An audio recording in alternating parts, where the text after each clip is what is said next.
What's up, my folks? How's everyone doing today? Hope everyone's doing good. I just got off the phone with a cool old dog, man. Mr. CW, I really appreciate talking with you. And he was been around in the dogs for 55 years now. 55 years messing with these dogs. That's a pretty good long time, ain't it? But anyway, like we were talking, he's right too. It's eras. It's eras in these dogs. Like you had time, like he was saying, like before Jeep. Then you had like before Boils, before Mayday. You know, before the next big thing. You know what I'm saying? It's funny how things go in these dogs. And I remember when I come up in them. I was at that time like Boyle's dogs were real hot in my area. They were just coming out real good. But the time before that is we were talking about those. I remember hearing a lot of the good stories about some of the dogs back in the early '80s and the late '70s. You know what I'm saying? Um, but like we were talking about some of the dogs now that some of the dogs that I remember as a kid actually remember and as I got into the later '80s actually in the early '90s looking at dogs and really studying pedigrees and liking certain dogs and remembering like the real dogs of the South, the real kings, before they made the real fast lane dogs were like the Hyde Satch dogs, and the Midnight Cowboy dogs and the Boomerang dogs and stuff like that. And then the Boyle's influx, the Bolio influx was coming. It was there, Then you had like the Jeep, the real Finley's Bow and Honey Bunch type bred dogs, not necessarily Jeep. There was, like he were talking about, saw the great dogs that Irish Jerry had, and a lot of the Finley's Bow dogs that people don't talk about anymore, and but it was the cowboy dogs that really I like, and the iron head dogs. I'm gonna tell you, there's two perfect examples of these dogs right here on here. This was the Williams 69 and the Williams Geronimo. Them dogs, both of those dogs were represented off of, good representatives of those bloodlines, But it got to a time where that was the mouth, man. The mouth really came with those Satch dogs. I'm telling you, them dogs could bite. All the way up in through the '90s, think Paladin type dogs. But and like the Midnight Cowboy dogs, them dogs had great mouth. And I want to answer something somebody is asking me about different. If I could elaborate on different strands inside of bloodlines, okay? I can. That's a perfect example of this cowboy stuff. Okay, this is actually Ironhead cowboy cross. This is a really good one. But if you got really heavy, some of these cowboy dogs would really get down in like the bow-legged department. The crooked. Some of them would get undershot jawed, real low to the ground, wide bodies. They really would. Some of them would. And then you had a whole different side. Like people would say, you got cowboy dogs. Like there was a guy called Fat Chuck. He had his cowboy dogs. I think they were Cracker Jack bred dogs. Heavy Cracker Jack. They're like inbred as shit. By the time I got a little older and met him, but I already heard of him, for years about cowboy dogs, how hard his dogs would bet and all this stuff. And his dogs were very, very front, like easty westy, undershot as shit, kind of pug nosed even. But they did have a terrible fucking mouth. But he started doing like all the others. He imported Bull Boy Bob blood from Pat Patrick. He went and bought some Bull Boy Bob blood and brought it back and crossed his and got some fine little dogs. I actually got one from him years and years and years ago. It was probably about '96 when I got that little Bull Boy Bob Cracker Jack bitch. But those were good dogs, and people were learning how to cross them back then, like we were talking about with Boyles, the dogs. That's what I remember is really being interested in. And everyone hated them, of course, especially the older breeders, couldn't stand it. But Boyles was like that influence of the Bolio blood back into the Eli blood, the stuff that, he did real good when he hit that and them dogs, because it gave him a lot of, it gave him speed, talent, and they didn't lose much mouth. You know what I'm saying? Everyone talked about Bolio dogs couldn't bite, but not from what I seen in my life. Bolio dogs bite just fine.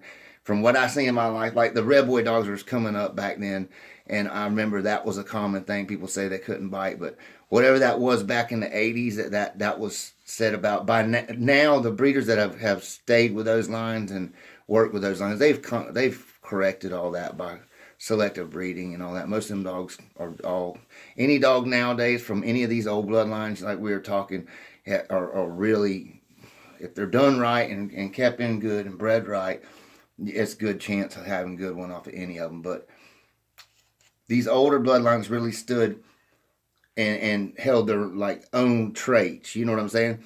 But like with the cowboy dogs, you could have one like this, or when they crossed it with a chivo, which is what I had. Mine was real heavy bred. See, I was gifted these dogs from a dog man that I'd already been into dogs for 40 years, you know, and they bred together a few dogs, and mine were actually from Davis's chivo bred dog back to some, I believe it was the Candy Grand Champion Candy stuff, back to the Midnight Cowboy dog, and then we bred the Artie Cherry stuff back to it, and those were pretty good dogs, real good dogs actually, real hard biting dogs. And then later on, after the Jeep line, now everyone remembers these dogs, you know, because they was hard and straight and rough. But when you got into some of the dogs, like here's Rebel Kennels. People can say whatever they want about old Rebel Kennels, but old Ricky. But one thing's for sure, some bitch has some good dogs. I mean, and people can say what they want about them. I mean, but from what I've seen, the only thing that I had off of that stuff was I bred to it was off of the Rebel Kennels Sundance stuff, real inbred on that Sundance dog. I guess they had, and there I bred him back to one of my bitches, Jeep Cowboy bitch, and you couldn't ask for better dogs. They were great dogs. So I ain't saying nothing. It was every dog in the litter turned out real good. So I ain't saying nothing about Rebel Kennels, and he was a hell of a competitor, and he believed in that line, that Finley's Bow, them Eli dogs, you know, the Tony Bunch dogs and stuff. And, you know, he proved them. There's no other way to say it. He proved them. And, you know, of course, people, it was either like you Bolio or this or that, you know what I mean? The Bolio stuff was cranking out now, of course, you know. And then you got, you know, Patrick was selling dogs and breeding dogs a lot then. And it changed the game, man, when they started crossing this stuff back and forth. I mean, it really did. It changed the game. That's when they started messing with a lot of the you know, the Jocko, making the Yellow John Jocko stuff before, you know, and the Red Boy Jocko dogs and all. So, yeah, it all changed the game when everyone started breeding in together. The families kind of got crossed back in together. You know what I'm saying? And the traits, you had to learn the traits of these new families and figure out what. Because people were actually making crosses and making families of the crosses back then also. That's what Boyle's dogs are. And Boyle's dogs have traits, certain traits, you know. And each family of Boyle's dogs has certain traits. You know what I'm saying? Like Charlie's dogs were, everyone called them Boyle's dogs, but they weren't. They were really his dogs. They had their own little trait. They had a little bit of snooty in there and something else. You know what I mean? And they were a little different, you know. But the families started getting crossed, and it made some real special dogs though. I mean, when I was coming up, I mean, I can remember when I seen that I was getting the journal when I seen the ad for Banjo. I about fell off the chair. I mean, I swear, I think it was a lot of money what he wanted to stud fee for that dog back then. And you know, I can remember thinking, yeah, look at this son of a bitch. You know what I'm saying? He's gonna change everything up. You know, he was crossing that stuff back into making dogs. People were breeding in that, making different crosses. I mean, and they were calling them banjo dogs, you know. And they still do. They got a whole line. People got yards, they call them banjo dogs. That was a one dog, you know what I'm saying? It's just how they've gotten and it's eras. You know, like before the Mayday dogs in Florida. But, you know, back then it was, honestly, guys, it was the law didn't care. If you wasn't selling dope and you was a dog man, you were good. It was pretty much an unwritten law. If you wasn't fucking with nothing other than that, I mean, they left you alone. You're just a good old boy doing your thing, and it was left alone. It's just started changing when South Florida got hammered. They got hammered by a storm, and all the dogs from down there got shipped up North Florida. I mean, there were so many good dogs up in North Florida that was from down there.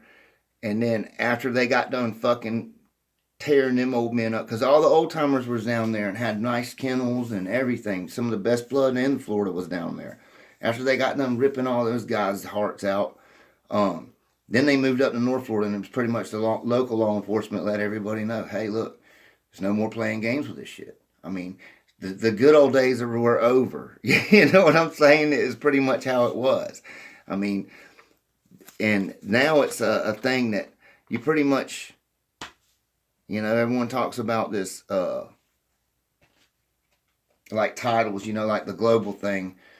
I've seen a comment that it's real. I'm not disputing none of that. And to be honest with you, out of all the people that are selling dogs right now, I think the only one that really should be selling, you know, doing what he's doing and probably commands the money that he does is Chico's dogs, because he did do all that. You know, he was able to go do all that. I mean, I don't take credit from anyone. That's not what I'm saying. I mean, and those dogs are doing good in that. But it's just not like it used to be, man. It was like, now it's a lot more title. It's a lot more about the big money. It's a lot more, it's closed off to the regular guys. You know what I'm saying? I mean, hell, you could have went, the prices didn't change when I was buying dogs as a young man. A guy that's 25 that's wanting to mess with dogs now, he hasn't got a chance, man. He can't get in he ain't got a chance. I mean, if he wants to match dogs, he's going to get caught. I'm telling you right now. They know. And if you're selling dope and doing dogs, you're going to get caught. That's what the cops told me. That's exactly what they told me. I mean, they know my family forever. My uncle was a notorious outlaw. I mean, they busted me when I was a kid selling pot like a little dipshit, you know. And all I messed with was dogs, you know. They knew that. But, like they said, you follow the dope and there's always dogs at the end of it. So now they're using the dogs to check for dope. I mean, I'm just being honest with you guys. That's what started fucking everything up. I mean, Kennels was a perfect example of that shit. He had all these great dogs doing all this good breedings and shit. You could have went to him and bred pretty much any one of those winners for $300. Bought any one of them pups for $300. But, you know, other things got in there, man. People get that big money and that's what they go for, and the law knows it. So that's why, man, I just don't see it. It's never going to be the same. They'll never be the same in the States, because it'll never be. It used to be a much more open playground. You understand what I'm saying with the dogs? It was a $50 fine for spectating. And then if you got caught in there now, it was $1,500 and you had to go to court over it. But it was not a big deal, man. People didn't really worry about it. It was less than fucking getting caught for fishing without a license kind of shit. You know, I mean, yeah, it was illegal, but it was not a big deal. Now it's life-changing if you get caught. I mean, they made it like that. They made it where it's not even worth considering doing it like this. So it'll never be, as far as finding out dogs as what's the best in the world, matching them, you'll never know what's the best in America. They can't. You know what I'm saying? And if they do, it's got to be so secretive, you'll never fucking know. I mean, it's just the way it is. And, you know, and the guys that do it, and they do it in secret, they got to be so fucking scared all the time. You think they could get on a YouTube and talk like I do? Shit, no. And I always hear about people saying, well, that guy's a peddler, that guy. Like breeders. Okay? People call Patrick a peddler all the fucking time. He's not a dog fighter. He's a peddler. Well, no fucking shit. You think he's willing to go in there and lose his life's work over fucking matching a dog? Of course he's not fighting dogs if he's breeding and opening and selling dogs. Come on. I mean, some people like Tom, like people always say that shit about Tom. Of course, Tom's a businessman. He's, you know, that's all there is to it. He's a businessman. He ain't going to go out there and waste and risk his livelihood and everything he's worked for over proving to somebody else that his dogs are good. Everyone in the world knows his dogs are good. It's the same with like all the other breeders now. I mean, it's the dog men that are going to those things, making those dogs good. And it's always going to be, when it's just a certain few that can do it, it's always going to be that clique that's the best. You understand what I'm saying? That's my point at it. The dogs will never be the level they were back in the, I'd say till about 2000,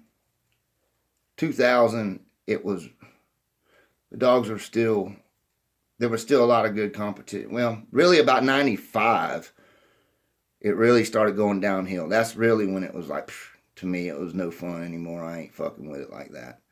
So, yeah, I mean, the bloodlines change religiously all the time. You know, people talk about this dog or that dog, but in 10 years, I swear to God, it'll be something else. I'm telling you, it'll be something else. Y'all mark my words. You got to learn what traits that the families that you're working with do. I mean, I'm going to do a little flea treatment video, and I'm going to show you some of the traits that my dogs have. I'm going to get some old clothes on and go out here and show you all that. I'll drop 2 videos when I go to town. But, yeah, don't get wrapped up in so much in titles and all that, and because there's still plenty of great bred dogs that are just out of this world right here in the States, man. Right here. I mean, I'm telling you, there's dogs that's bred closer to this shit than you'll ever believe. And it's just certain dogs get more light on them than others.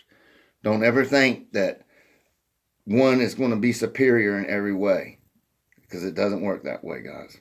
I've said it a million fucking times. It's really the people in the dogs. You guys take care and keep on bulldogging. And if you're interested in how to apply that flea stuff and how to use it, I'll drop this next video here. It'll probably, I don't know when it'll drop, but it'll drop. I'll have Wi-Fi. Y'all take care and keep on bulldogging.